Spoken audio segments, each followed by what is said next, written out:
வணக்கம். நான் சத்யவர்ஷா. இந்திய அரசியல் அமைப்பு ஆலோசகராக பணியாற்றி வருகின்றேன். அனைத்திந்திய அண்ணா திராவிட முன்னேற்றக் கழகத்தின் தேர்தல் அறிக்கை 276 நுட்ப நெசவு, விசைத்தறி, பின்னல் மற்றும் பதப்படுத்தல் பிரிவுகள் பயன்பெறும் வகையில் இத்துறையை விரிவுபடுத்த நடவடிக்கை எடுக்கப்படும். தேர்தல் அறிக்கை 277 நெசவாளர்கள் பயன்பெறும் வகையில் நெசவு கூடத்தோடு சேர்ந்த பசுமை வீடுகள் கட்டித்தரப்படும்.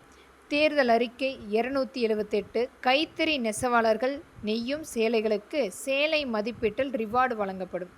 தேர்தல் அறிக்கை 279 ஒவ்வொரு மாவட்டத்திலும் ஆதரவற்ற மற்றும் தெருக்களை சுற்றித் திரியும் வாயில்லா ஜீவன்களை நாய்கள், மாடுகள் மீட்டு பராமரிக்க உலக தரத்தில் அரசு விலங்குகள் காப்பகம் மற்றும் மருத்துவமனைகள் அமைக்கப்படும். விலங்குகளை வதை செய்வதற்கு எதிரான சட்டங்கள் கடுமையாக்கப்படும்.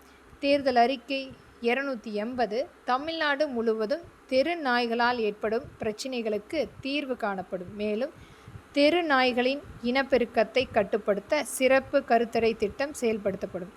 தேர்தல் அறிக்கை 281 கொத்தடிமைகளை கண்டறிதல், மீட்பு மற்றும் மறுவாழ்வு சட்ட உதவி போன்ற இவை சார்ந்த தரவு தளம் உருவாக்குதல் மற்றும் அனைத்து சாத்தியமான நடவடிக்கைகளை மேற்கொண்டு தமிழ்நாட்டில் கொத்தடிமை தொழில்முறை இல்லா மாநிலமாக உருவாக்க அனைத்து நடவடிக்கைகளும் மேற்கொள்ளப்படும்.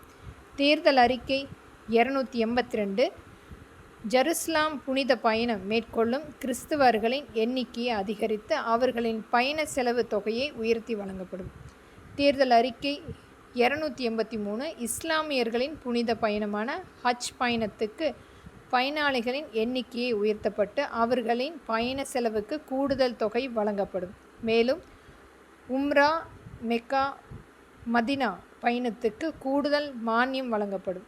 தேர்தல் அறிக்கை 284 கிறிஸ்தவர்கள் கல்லறை தோட்டம் மற்றும் இஸ்லாமியர்களுக்கு கப்ரிஸ்தான் அமைக்க இட வசதி அமைத்து தரப்படும்.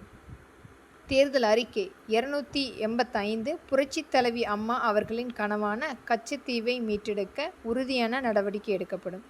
தேர்தல் அறிக்கை 286 பூசாரிகள் குடும்ப நல நிதி பாகுபாடின்றி வழங்க வழிவகை செய்யப்படும். மேலும் பூசாரிகள் ஓய்வூதியம் உயர்த்தி வழங்கப்படும். தேர்தல் அறிக்கை 287 சலங்கையாட்டம், வள்ளிக்கும்பி, பறையாட்டம், பம்பையாட்டம், கரகாட்டம் போன்ற பாரம்பரிய கிராமிய கலைகள் அரசு சார்பில் ஆவணப்படுத்தி ஊக்குவிக்கப்படும்.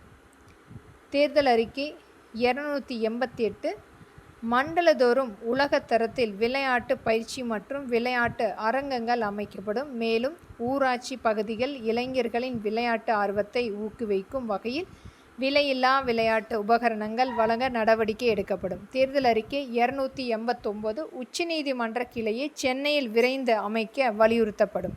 தேர்தல் அறிக்கை 290 இந்தியாவில் வாழ்ந்து வரும் இலங்கை தமிழ் அகதிகளுக்கு இரட்டை குடியுரிமை சட்டம் வழங்கிட மத்திய அரசை வலியுறுத்தப்படும். நன்றி.